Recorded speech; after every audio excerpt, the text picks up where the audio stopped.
Islam. What does it mean?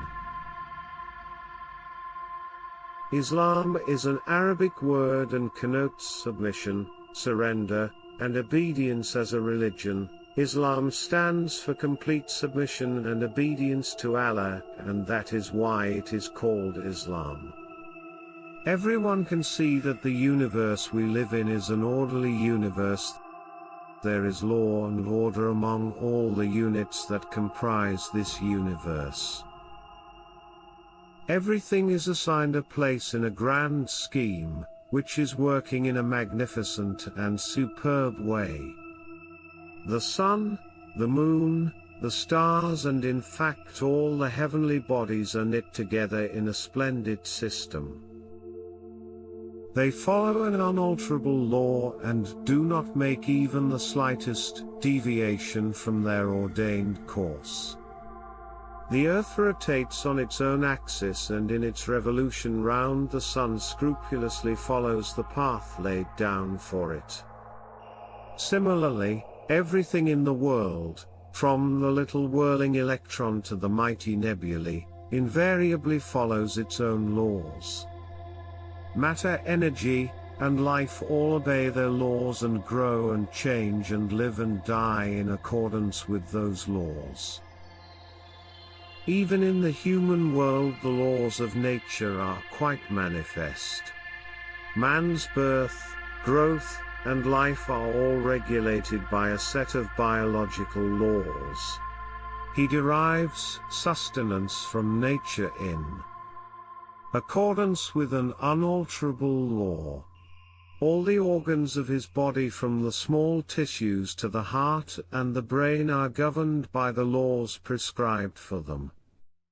In short, ours is a law-governed universe, and everything in it is following the course that has been ordained for it. This powerful, all-pervasive law, which governs all that comprises the universe, from the tiniest specks of dust to the magnificent galaxies in high heavens, is the law of God, the creator and ruler of the universe. As the entire creation obeys the law of God, the whole universe, therefore, literally follows the religion of Islam, for Islam signifies nothing but obedience and submission to Allah, the Lord of the universe.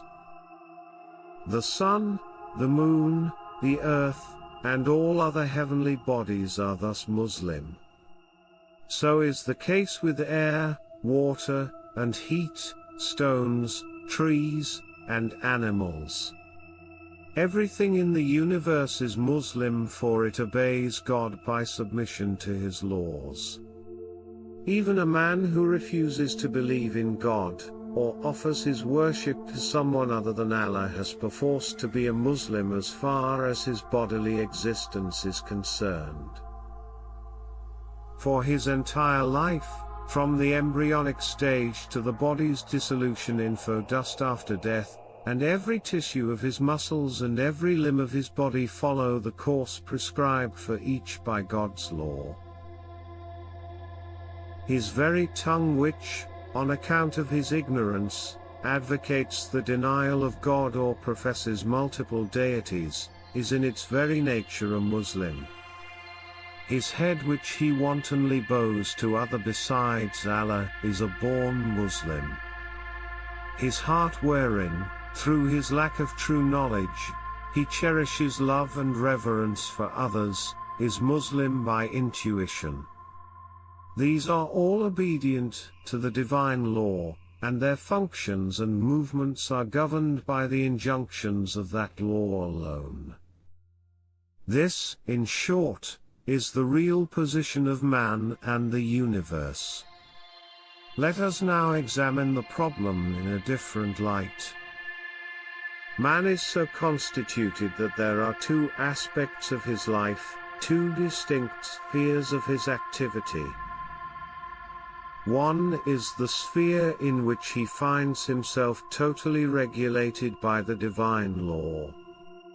He cannot budge an inch or move a step away from it. Nor can he evade it in any way or from.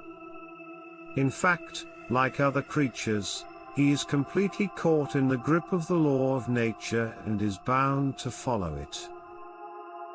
But there is another sphere of his activity as well. He has been endowed with reason and intellect. He has the power to think and form judgments, to choose and reject, and to adopt and spurn. He is free to adopt whatever course of life chooses. He can embrace any faith, adopt any way of life and formulate his living according to whatever ideologies he likes. He may prepare his own code of conduct or accept one formulated by others. He has been bestowed with free will and can chalk out his own course of behavior. In this latter aspect, he, unlike the other creatures, has been given freedom of thought, choice, and action. Both these aspects distinctly coexist in man's life. In the first, he, like all other creatures, is a born Muslim, invariably obeys the injunctions of God, and is bound to remain so. As far as the second aspect is concerned, he is free to become or not to become a Muslim. Here he has been given the freedom of choice, and it is the way a person exercises this freedom, which divides mankind into two groups, believers and non-believers. An individual who chooses to acknowledge his Creator, accepts him as his real master, honestly and scrupulously submits to his laws and injunctions and follows the code he has revealed unto man for his individual and social life, thereby becomes a perfect Muslim. He has, so to say, achieved completeness in his Islam by consciously deciding to obey God in the domain in which he was endowed with freedom and choice. Now his entire life has become one of submission to God, and there is no conflict in his personality. He is a perfect Muslim, and his Islam is complete, for this submission of his entire self to the will of Allah is Islam and nothing but Islam. He has now consciously submitted to him whom he had already been unconsciously obeying. He has now willingly offered obedience to the Master whom he already owed obedience unintentionally. His knowledge is now real, for he has acknowledged the being who endowed him with the power to learn and to know. Now his reason and judgment are set on an even keel, for he has rightly decided to obey the being who bestowed upon him the faculty of thinking and judging. His tongue also is truthful, for it expresses with conviction its confession of the Lord who gave it the faculty speech. Knew the whole of this existence is an embodiment of, in all spheres of life, he voluntarily as well as involuntarily obeys the laws of the same one God with the whole universe, for he worships him whom the whole world is for him and he is for God.